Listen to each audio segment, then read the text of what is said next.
Assalamualaikum warahmatullahi wabarakatuh. Bismillahirrahmanirrahim. Alhamdulillahirabbil alamin wassalatu wassalamu ala asyrafil anbiya'i wal mursalin sayyidina Muhammadin wa ala alihi wa ashabihi wa man tabi'ahu ila yaumiddin. Amma ba'du. Para pendengar yang saya muliakan, alhamdulillah seperti biasa pada malam hari ini kita bisa bersua kembali dalam kajian rutin kita, dalam kajian fikih, kajian kitab takrib. Dalam kesempatan kita kali ini kita akan membahas mengenai masalah khiyar atau masalah dalam bahasa Indonesianya bisa kita artikan hak bagi pembeli atau penjual untuk meneruskan jual beli atau membatalkannya. Dalam kajian kita yang lalu telah kita terangkan mengenai masalah menjual sesuatu, mengenai masalah riba dan mengenai masalah tidak diperbolehkannya menjual sesuatu yang telah kita beli dari orang lain sebelum kita menerima sesuatu tersebut. Dan juga telah kita terangkan mengenai masalah bai'ul gharar atau setiap jual beli yang mengandung unsur penipuan atau unsur ketidakjelasan. Jual beli yang mengandung unsur penipuan atau ketidakjelasan tidak diperbolehkan. Dalam kesempatan kita kali ini kita akan menerangkan, akan mengaji masalah khiyar. Bismillahirrahmanirrahim. Imam Abi Suja beliau berkata, Bismillahirrahmanirrahim. Faslun wal mutabayi'ani bil khiyari ma lam yatafarraqa. Yang artinya penjual dan pembeli al mutabayi'ani bil khiyar mempunyai hak untuk mengadakan khiyar, meneruskan jual beli atau membatalkannya malam yatafarraqa selagi mereka belum berpisah. Walahuma ayyashtarital khiyar, dan bagi mereka berdua untuk mensyaratkan khiyar ila salasati ayyamin sampai batas tempo 3 hari. Khiyar dalam arti bahasa seperti yang saya jelaskan tadi adalah hak yang dipunyai oleh penjual atau pembeli untuk meneruskan jual beli yang telah mereka lakukan atau membatalkannya. Memang kalau kita lihat yang asal dalam setiap akad transaksi jual beli, kalau memang transaksi tersebut telah memenuhi syarat rukunnya, maka transaksi tersebut telah sah dan hukumnya wajib untuk berlaku. Kalau kita katakan sah berarti pemilikan atas barang yang dijual oleh penjual beralih kepada pembeli dan pemilikan uang atau harga yang diberikan oleh pembeli menjadi hak penjual. Ini adalah yang asli, kaidah yang asli dalam setiap transaksi jual beli. Dan kalau sudah jual beli sudah sah, maka tidak diperbolehkan bagi pihak penjual atau pihak pembeli untuk membatalkan akad atau transaksi yang telah mereka lakukan. Akan tetapi syarak atau agama memberikan kesempatan dan melihat maslahah yang ada. Sehingga dengan melihat kadang-kadang seorang pembeli atau seorang penjual terlalu gegabah atau terlalu tergesa-gesa untuk menjual sesuatu atau membeli sesuatu, atau dia tidak berpikir secara matang dalam membeli sesuatu, atau tidak meneliti barang yang dibelinya dengan seksama, sehingga nantinya dia akan kecewa terhadap barang yang telah dibelinya atau merasa kecewa terhadap apa yang telah dia lakukan. Maka untuk menghindari setiap pertikaian yang bakal terjadi, maka di sini pihak agama, pihak syarak memberikan hak kepada penjual atau pembeli untuk membatalkan atau meneruskan jual beli yang telah mereka lakukan dengan syarat-syarat tertentu. Dan pihak syarak atau pihak ahli fikih dengan melihat hal seperti ini, mereka membagi khiyar ini menjadi 3 bagian, 3 macam. Ada yang mereka katakan khiyar majelis, ada yang dinamakan khiyar syarat, dan ada yang dinamakan khiyar aib. Jadi khiyar itu dibagi menjadi 3, khiyar majelis, khiyar syarat, dan khiyar aib yang akan kita terangkan dalam kajian kita kali ini dengan secara mendetail. Khiyar yang pertama adalah khiyar majelis. Yang dimaksud dengan khiyar majelis adalah bahwasanya setiap penjual, masing-masing dari penjual dan pembeli mempunyai hak untuk meneruskan jual beli atau membatalkannya, selagi mereka berada di tempat transaksi yang telah mereka lakukan dan mereka belum berpisah dengan badan mereka. Jadi yang dimaksud dengan khiyar majelis adalah hak yang dimiliki oleh masing-masing dari penjual dan pembeli untuk meneruskan jual beli yang telah mereka lakukan atau membatalkannya selagi mereka berada di tempat transaksi dan belum berpisah. Kalau mereka berpisah dari tempat transaksi, maka gugurlah khiyar majelis ini dan transaksi tersebut dianggap transaksi yang telah sempurna dan telah terjadi. Maka setelah itu tidak boleh pihak penjual atau pembeli untuk membatalkannya. Maka khiyar majelis ini tetap berada jika penjual dan pembeli belum berpisah dari tempat transaksi. Jika misalnya penjual dan pembeli mengadakan transaksi di dalam toko, maka kapan kita katakan pembeli telah berpisah dengan penjual? Kita katakan pembeli telah berpisah dengan penjual jika pembeli telah keluar dari toko tersebut. Atau misalnya jika mereka pembeli dan penjual di tengah jalan atau di trotoar misalnya, maka cuma dengan memalingkan badan yang dilakukan oleh pembeli, maka jual beli tersebut atau khiyar majelis tersebut telah habis. Jadi kapan kita katakan penjual berpisah dengan pembeli? Itu adalah terserah menurut adat atau uruf di tempat masing-masing, di tempat mana mereka mengadakan jual beli. Kalau jual beli tersebut dilakukan dalam toko, maka dengan keluar dari toko, maka mereka dianggap telah berpisah. Kalau sudah dianggap berpisah, maka khiyar majelis sudah habis. Kalau mereka berada di tengah jalan, di trotoar misalnya, jual beli di pedagang kaki lima misalnya, maka cuma dengan sekedar memalingkan tubuh yang dilakukan oleh pembeli, maka khiyar majelis telah habis. Atau kalau mereka berada di pasar yang besar, berada di swalayan misalnya, atau berada di mall misalnya, maka dengan keluarnya si pembeli dari stand yang dia masuki, maka terjadilah atau habislah khiyar majelis. Ini adalah yang asli. Jadi khiyar majelis ini akan habis jika pembeli berpisah dengan penjual. Atau dengan cara yang kedua, jika salah satu dari penjual atau pembeli telah setuju dengan transaksi yang telah mereka lakukan dan mengatakan saya setuju dengan jual beli ini, tinggal Anda apakah setuju apa tidak. Kalau dia mengatakan saya sudah setuju dengan jual beli ini, berarti dia sudah menggugurkan hak dia untuk khiyar majelis. Tidak boleh untuk membatalkan atau mencabut omongannya dia lagi, karena dia telah setuju dengan jual beli yang telah dia lakukan.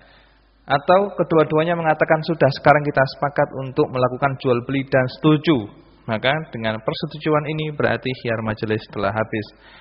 Hal ini adalah berdasarkan sebuah hadis ya, yang diriwayatkan oleh Imam Bukhari dan Imam Muslim, bahwasanya Rasulullah sallallahu alaihi wasallam telah bersabda, al-bayyi'ani bil khiyar ma lam yatafarraqa wa kana jami'an aw yukhayyiru ahaduhuma al-akhara. Yang artinya al-bayyi'ani, penjual dan pembeli, bil khiyar, mereka mempunyai hak khiyar untuk meneruskan jual beli atau membatalkannya malam yatafarraqa, selagi mereka belum berpisah.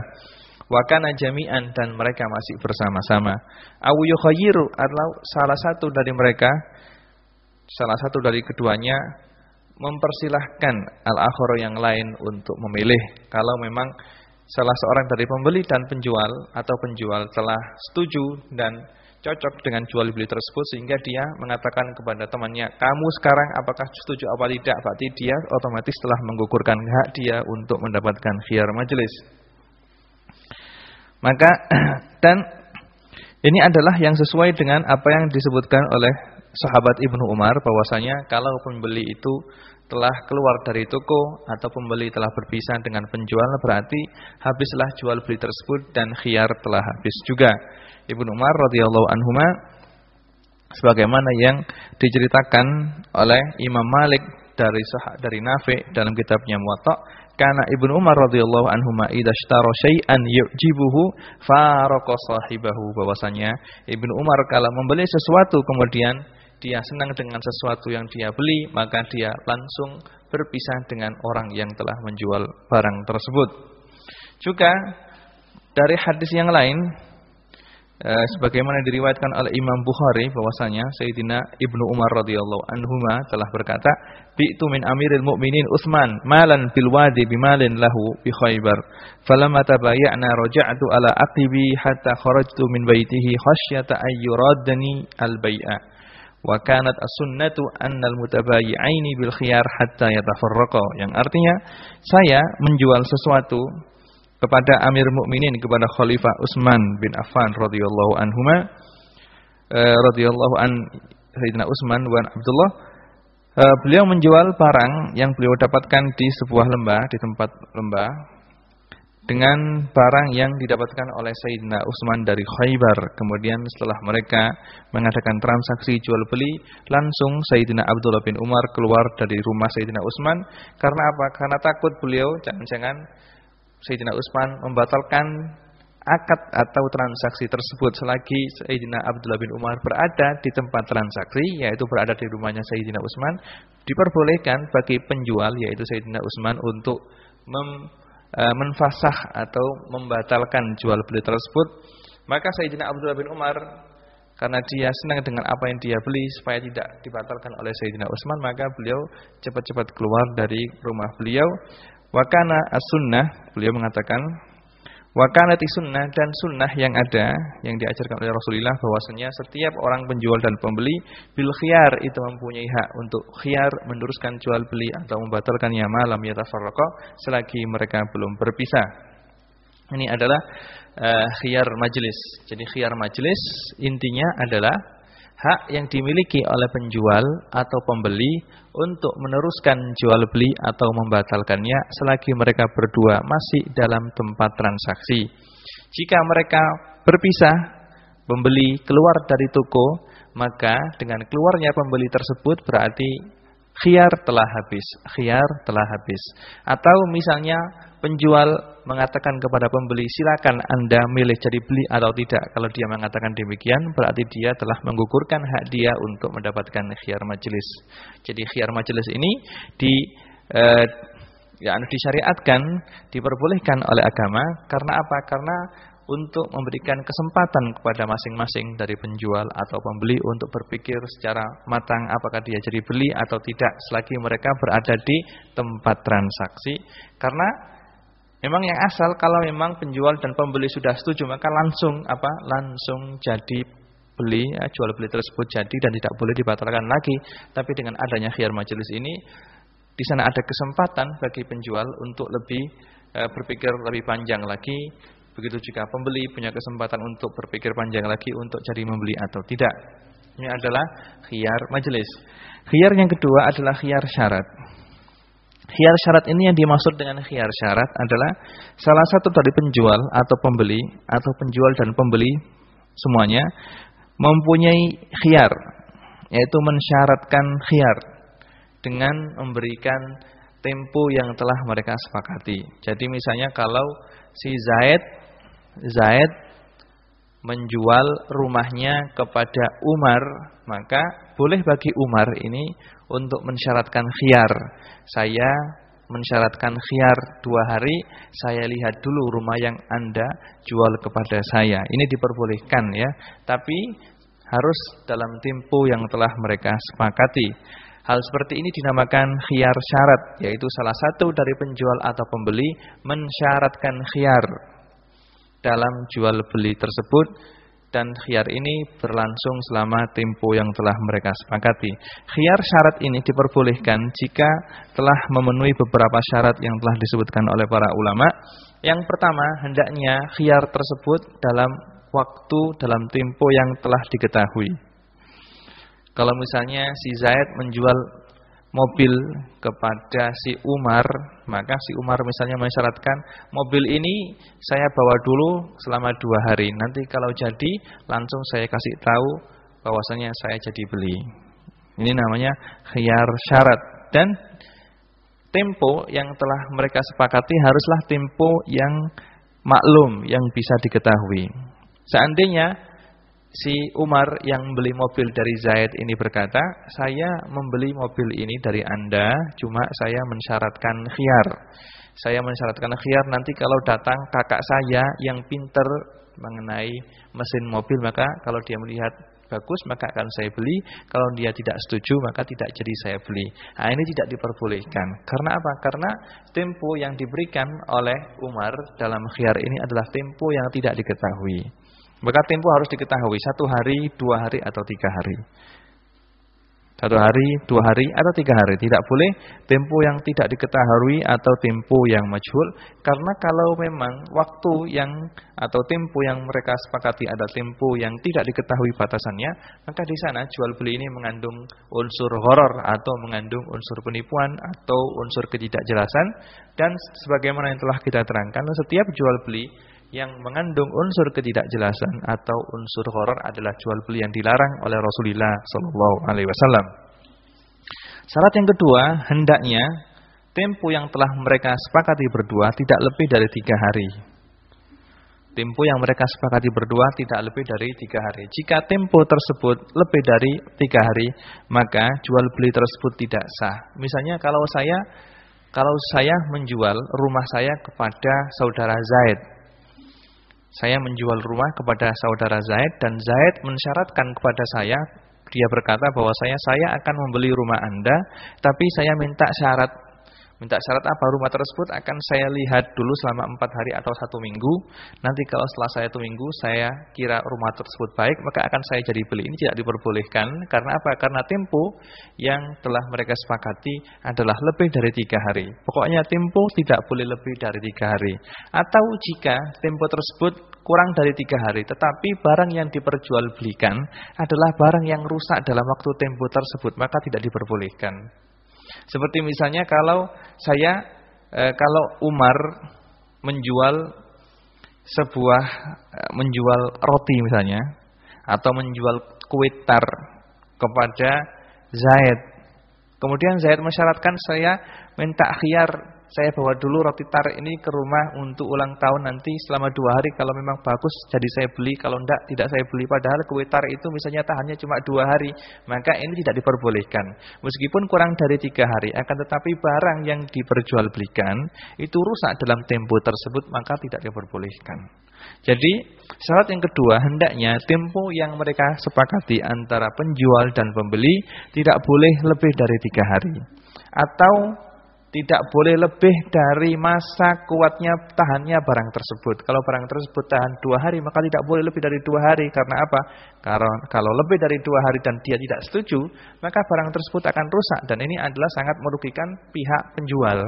Maka tidak diperbolehkan. Syarat yang ketiga adalah hendaknya tempo yang mereka sepakati adalah langsung sambung dengan akad. Sambung dengan akad. Misalnya kalau tidak sambung dengan akad, maka tidak diperbolehkan. Misalnya saya membeli sebuah sepeda motor dari Zaid. Terus saya katakan sepeda motor ini akan saya bawa dulu ke rumah selama 3 hari. Tapi mulai 3 hari ini 2 hari yang akan datang. Karena saya akan berangkat ke Jakarta dulu. Nanti saya ambil setelah saya datang dari Jakarta misalnya. Maka ini tidak diperbolehkan. Karena mudah atau tempo 3 hari ini setelah saya datang dari Jakarta itu 2 hari lagi. Jadi tempo 3 hari ini harus langsung sambung dengan waktu transaksi, waktu akad yang telah mereka lakukan. Lah, dalil diperbolehkannya khiyar syarat seperti ini adalah sebuah hadis yang diriwayatkan oleh Imam Bukhari dan imam yang lain, bahwasanya seorang sahabat yang namanya Hibban bin Mangqad telah mengadu kepada Rasulullah sallallahu alaihi wasallam bahwasanya sahabat Hibban ini selalu tertipu dalam jual beli. Maka beliau mengadu kepada Rasulullah sallallahu alaihi wasallam. Setelah mengadu bahwasanya dengan hal yang telah dia alami, maka Rasulullah sallallahu alaihi wasallam bersabda, "Idza bay'ata faqul la khilabata wa fi riwayatin walil khiyar salasata ayyam." Yang artinya, idza bay'ata, jika kamu membeli sesuatu, fakul, maka katakan la khilabata, tidak ada unsur tipuan dalam hal ini. Wali khiyar salasata ayyam, dan saya mempunyai hak khiyar 3 hari. Maka Rasulullah sallallahu alaihi wasallam dalam hal ini telah mensyaratkan 3 hari. Maka 3 hari ini tidak boleh kita lebih dari 3 hari tersebut. Dan hadis ini meskipun sababul wurudnya, asal datangnya hadis ini, asal terjadinya hadis ini adalah seorang sahabat yang namanya Hibban. Cuma ulama usul mengatakan al-ibratu bi umumil lafzi la bi khususis sabab. Meskipun hadis ini adalah kronologi terjadinya itu sebab sesuatu, tetapi yang diambil adalah umum daripada perkataan yang dikatakan oleh Rasulullah sallallahu alaihi wasallam. Maka dalil daripada diperbolehkannya khiyar syarat ini adalah hadis tersebut, hadis Hibban, bahwasanya Rasulullah sallallahu alaihi wasallam memberikan hak dia untuk melakukan khiyar syarat dengan tempo 3 hari. Baik. Terus juga dalam fikih Syafi'i di sana disebutkan bahwasanya untuk khiyar syarat ini boleh bagi penjual atau pembeli mensyaratkan khiyar syarat untuk orang lain selain penjual atau pembeli. Contohnya bagaimana? Contohnya sekarang misalnya saya mau membeli sebuah sepeda motor dari si Zaid. Kemudian ketika transaksi berlangsung, saya mengatakan kepada Zaid, "Wahai Zaid, saya akan jadi membeli sepeda motor ini, tapi saya mensyaratkan khiyar. Karena saya orang yang bodoh dengan mesin, maka saya mensyaratkan sepeda ini akan dilihat oleh teman saya dulu yang namanya, misalnya namanya si Hasan, biar sepeda ini dilihat dulu sama Hasan. Kalau dia mengatakan bagus sepedanya, maka akan saya beli dan saya minta tempo 2 hari."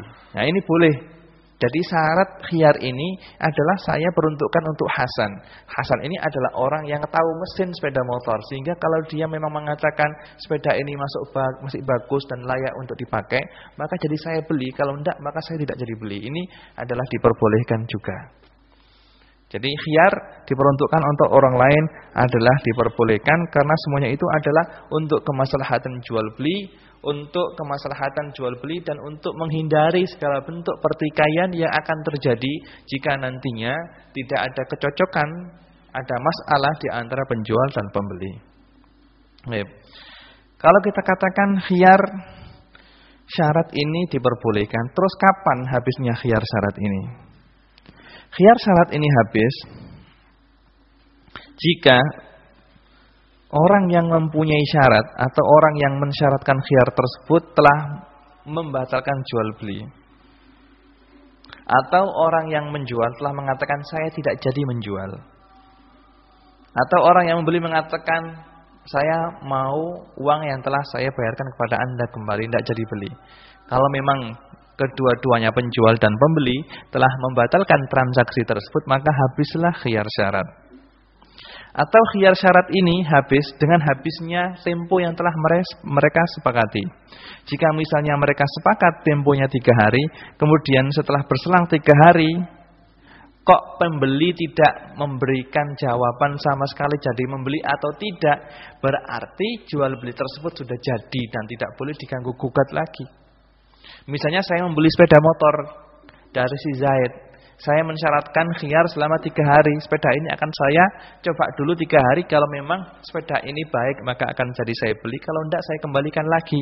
Loh, sudah berlangsung 3 hari, saya kok tidak ngasih kabar kepada Zaid jadi beli atau tidak. Maka dengan habisnya tempo 3 hari tersebut, berarti jual beli telah jadi dan sah. Dan saya tidak boleh untuk membatalkan jual beli tersebut. Karena apa? Karena ini adalah sebuah kesalahan dari saya.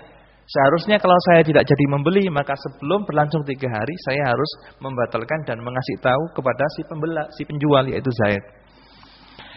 Yang kedua, jika si khiyar syarat ini akan habis jika penjual atau pembeli memilih ya, jadi membeli atau si penjual jadi membatalkan jual beli seperti yang saya sebutkan tadi. Yang keempat, khiyar syarat ini habis dan jual beli jadi sah jika orang yang memiliki khiyar yaitu pembeli atau pembeli ya, mentasarufkan barang yang dibeli dengan tasarruf yang menghilangkan pemilikan dia atas barang yang telah dia beli. Lah misalnya bagaimana? Misalnya saya membeli sepeda motor dari Zaid dan saya mensyaratkan tempo 3 hari untuk jadi membeli atau tidak. Loh, selagi waktu masih dalam jangka waktu 2 hari saya menjual sepeda tadi kepada Bapak Idrus. Lah, tasarruf yang saya lakukan menjual barang yang telah saya beli tadi, ini adalah tasarruf yuzilul milka, tasarruf yang menghilangkan pemilikan saya atas barang yang telah saya jual. Maka tasarruf seperti ini berarti tanda bahwasanya saya jadi membeli. Saya jadi membeli ya. Ini adalah yang berhubungan dengan khiyar syarat. Terus untuk khiyar syarat ini ulama membicarakan masalah barang yang dijual ketika masa khiyar itu menjadi milik siapa? Menjadi hak milik siapa? Di sini para ulama mengatakan jika khiyar syarat tersebut adalah milik daripada penjual dan pembeli, maka kepemilikan atas barang yang dijual adalah mauquf, adalah kita tunda dahulu. Seandainya nantinya jadi dibeli oleh pembeli, berarti pemilikan tersebut adalah milik pembeli. Jika nanti barang tersebut tidak jadi dibeli oleh pembeli, berarti pemilikan atas barang tersebut pada waktu khiyar adalah milik orang yang menjual. Gitu.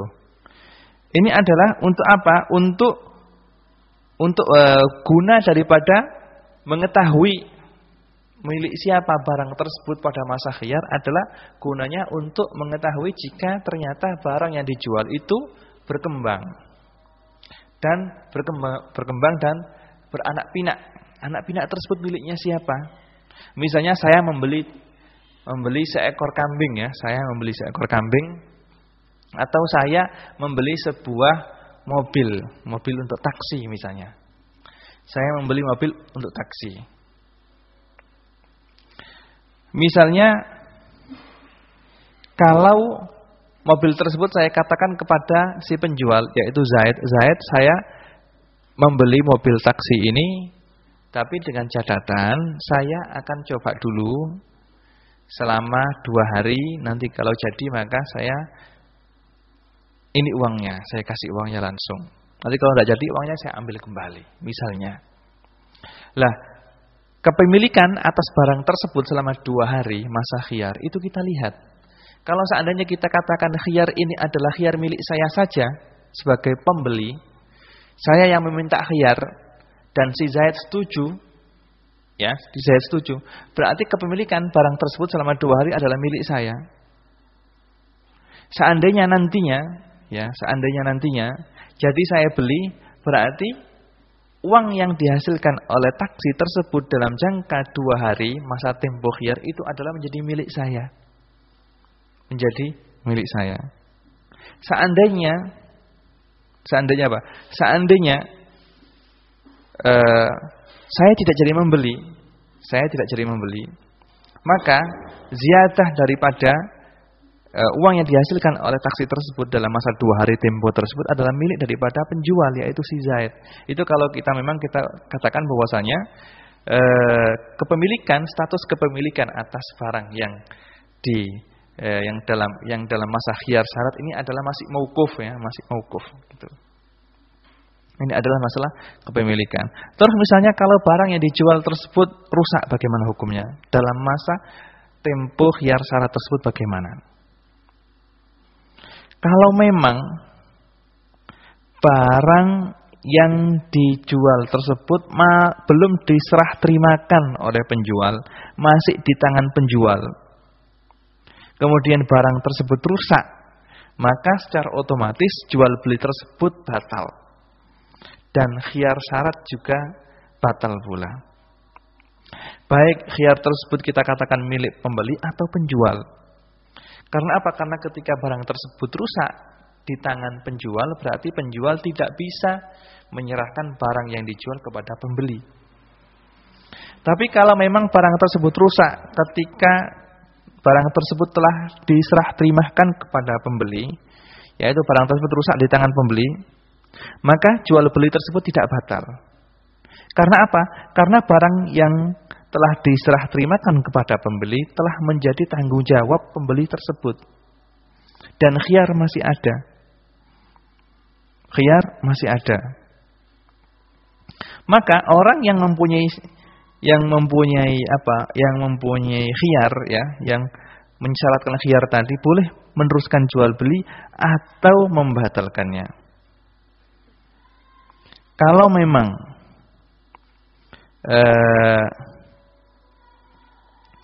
membeli jadi membeli, maka pembeli wajib untuk memberikan uang dari barang tersebut kepada penjual. Berarti barang tersebut menjadi miliknya dan kerusakan yang ada adalah dia yang menanggung karena kerusakan tersebut berada di tangan dia.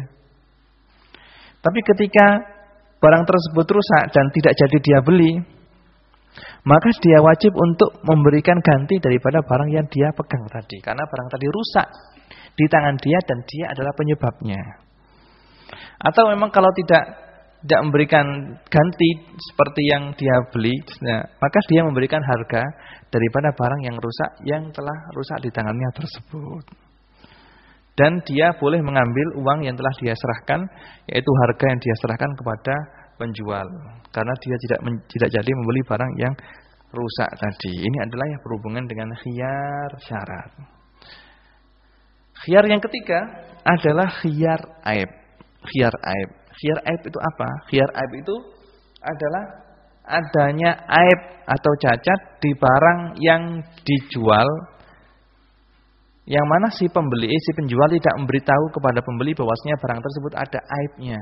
Maka kalau pembeli tahu bahwa barang yang dia telah beli, barang yang telah dia beli itu ada cacatnya, maka boleh bagi dia untuk mengembalikannya. Karena apa?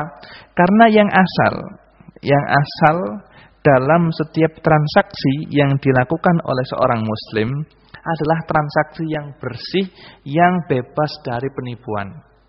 Kita harus paham bahwasanya orang muslim adalah orang yang mempunyai sifat jujur dan tidak menipu.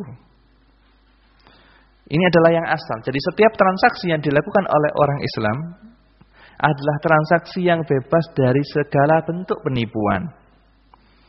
Karena kalau di sana terjadi penipuan, berarti dia telah memakan harta orang lain dengan cara batil, dan ini dilarang oleh agama. Wala ta'kulu amwalakum bainakum bil batili illa an takuna tijaratan an taradin minkum, dan janganlah kamu makan harta di antara kamu dengan cara yang batal. Dan Rasulullah Shallallahu Alaihi Wasallam sudah memberikan peringatan yang keras bagi orang yang melakukan penipuan.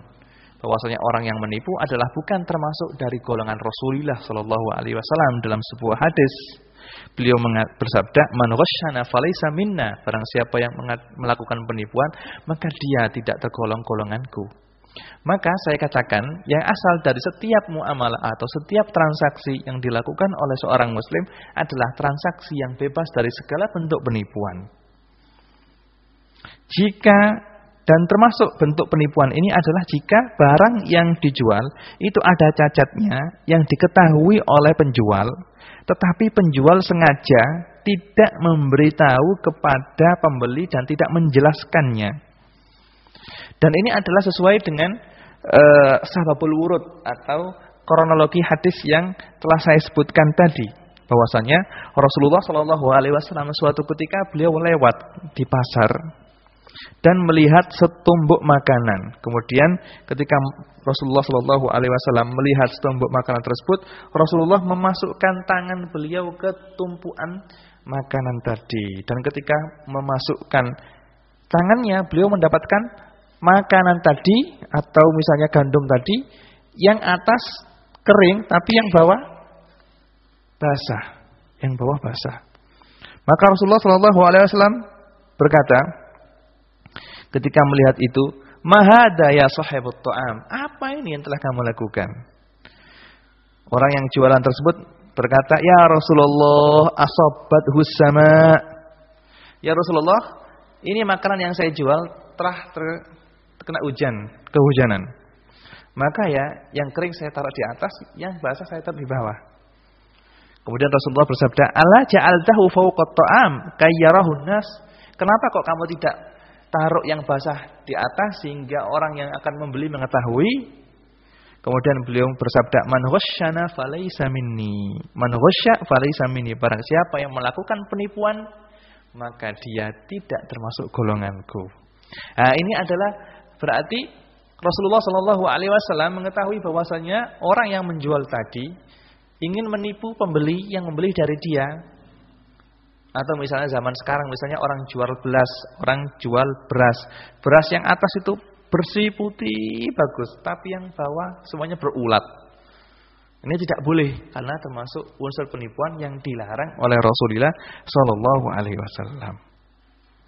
Maka hadis tadi menunjukkan bahwasanya setiap cacat yang ada di barang yang dijual harus diterangkan oleh penjual.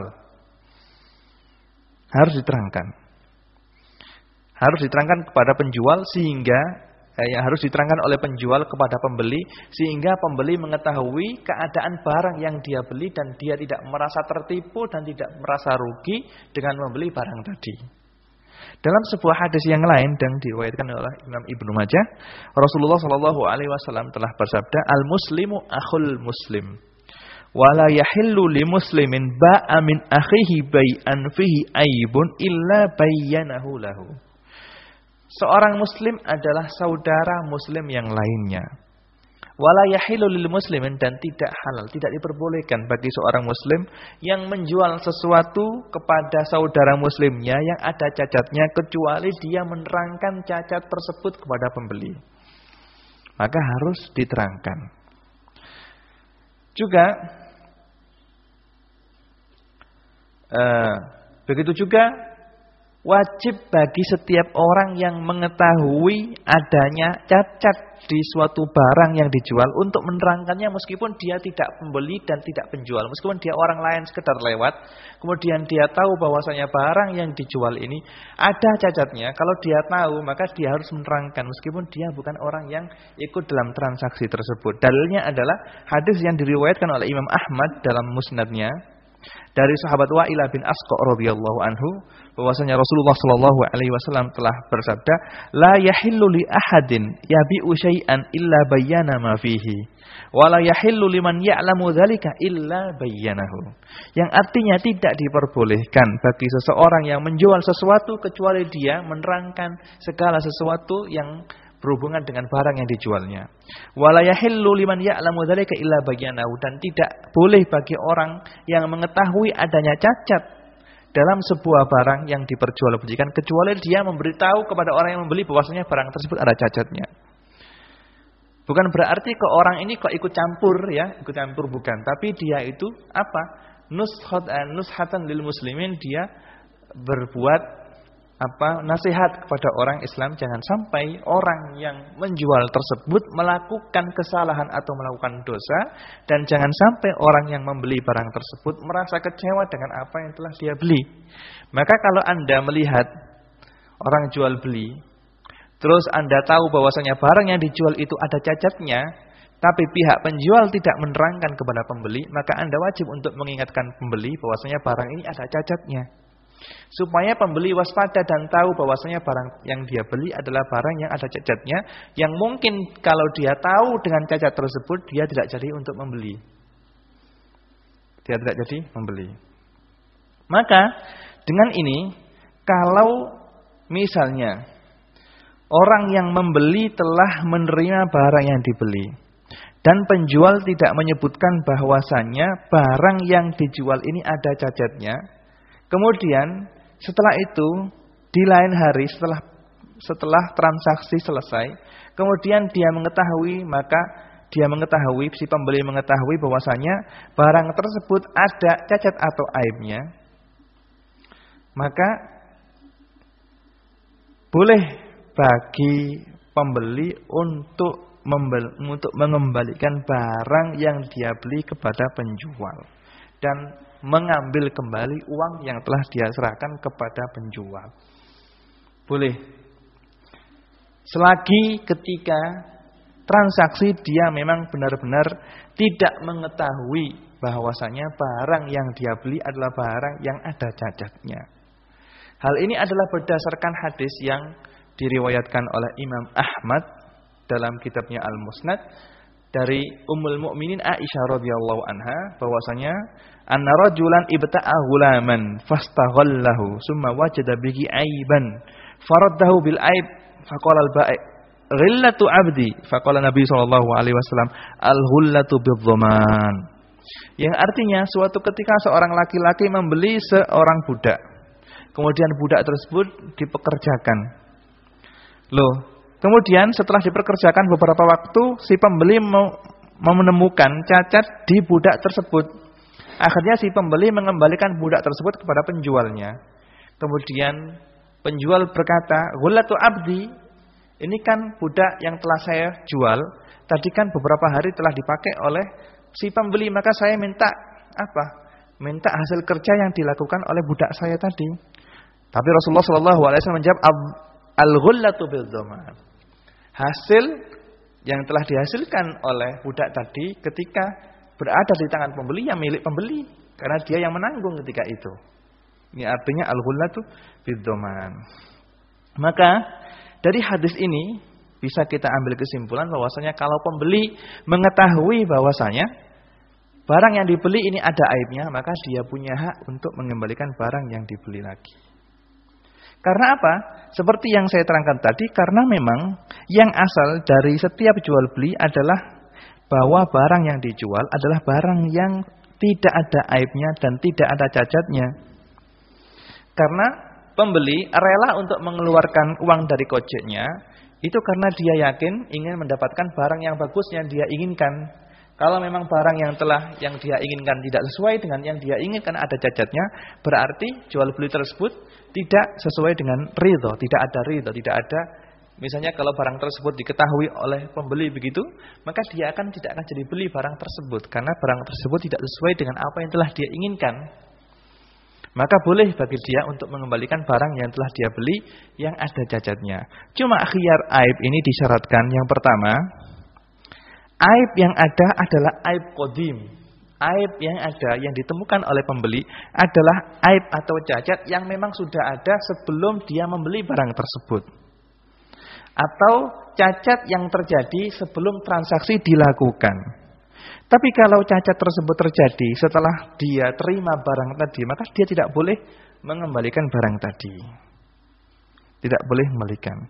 Yang kedua, hendaknya aib yang ada atau cacat yang ada adalah cacat yang bisa mengurangi harga daripada barang tersebut. Baik mengurangi barang tersebut atau mengurangi harganya, karena memang kalau memang cacat tersebut bisa mengurangi harga daripada barang yang dijual tadi, maka yang rugi adalah pihak pembeli, maka dia boleh untuk mengembalikan barang tadi. Tapi misalnya kalau aib tadi atau cacat tadi tidak mengurangi harga, maka dia tidak berhak untuk mengembalikannya lagi. Kecuali kalau memang aib tadi adalah bisa menjadikan maksud daripada dia untuk membeli barang tadi adalah batal, tidak sah. Misalnya apa? Kalau saya membeli seekor kambing untuk udhiyah atau untuk kurban. Ternyata ketika saya beli, sudah saya katakan kepada penjual bahwasanya saya ingin kambing untuk kurban. Ternyata saya dikasih kambing yang telinganya bolong atau telinganya terpotong separuh misalnya. Meskipun dagingnya ini banyak dan gemuk dan harganya juga tidak berkurang dengan adanya cacat tadi, tapi cacat tadi itu adalah bisa membatalkan maksud daripada saya membeli barang tadi, yaitu untuk saya bikin sebagai udhiyah atau untuk binatang kurban, karena binatang kurban disyaratkan binatang yang boleh dibuat kurban adalah binatang yang sehat sempurna, yang tidak ada cacatnya sama sekali.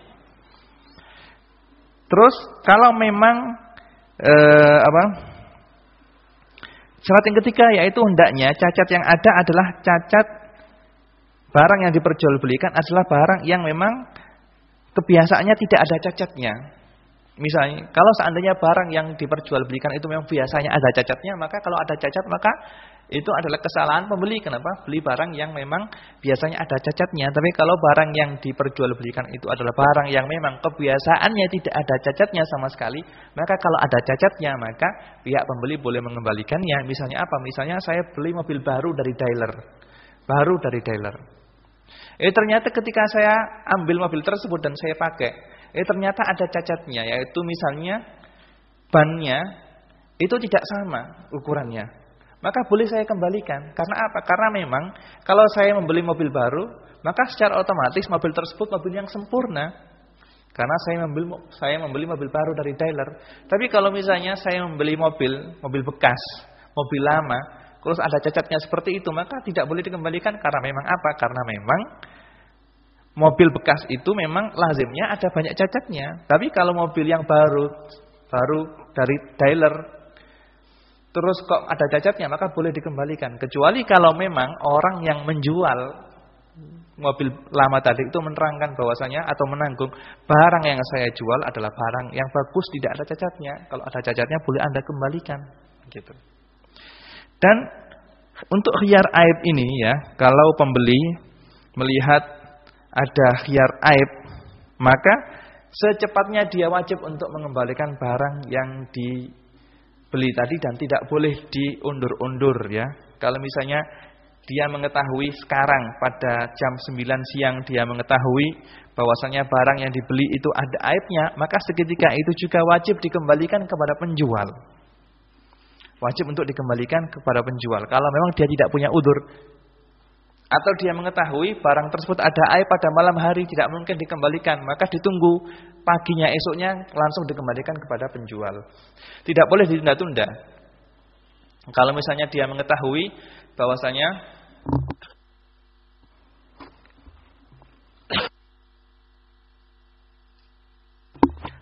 barang yang dijual itu ada aibnya, terus dia tunda mengembalikannya, maka gugurlah kesempatan dia untuk mengembalikan barang yang telah ada aibnya tadi. Atau kalau dia tahu kalau barang yang dijual itu ada aibnya, maka tidak boleh dipakai. Kalau saya tahu bahwasanya barang yang saya beli ada cacatnya, maka dan saya ingin mengembalikannya, kalau sudah ada cacatnya dan tahu seperti itu, maka tidak boleh saya pakai kembali. Harus sudah tidak boleh dipakai dan langsung dikembalikan kepada pihak penjual. Nah, kiranya cukup sekian kajian yang bisa kita kaji untuk kesempatan kita pada malam hari ini. Mudah-mudahan apa yang telah kita kaji bisa menjadi ilmu yang bermanfaat, bisa kita terapkan dalam kehidupan kita sehari-hari. Nas'alullah subhanahu wa ta'ala ayja'ala ilmana ilman mubarakah wa yaj'ala ilmana hujjatan lana la hujjatan 'alaina. Wa sallallahu ala sayyidina Muhammadin wa ala alihi wa sahbihi wa sallam. Subhana rabbika rabbil izzati amma yasifun wa salamun alal mursalin walhamdulillahi rabbil alamin. Wassalamualaikum warahmatullahi wabarakatuh.